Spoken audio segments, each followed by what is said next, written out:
ElectriQ dehumidifiers have a continuous drain port letting water flow out through a hose so you don't need to empty the tank. It's ideal for holidays or long unattended use.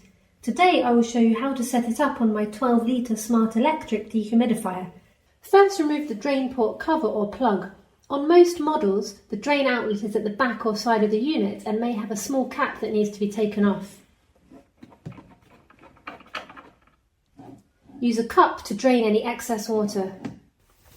Then attach a suitable hose to the drain port. My model requires a 9mm inner diameter hose.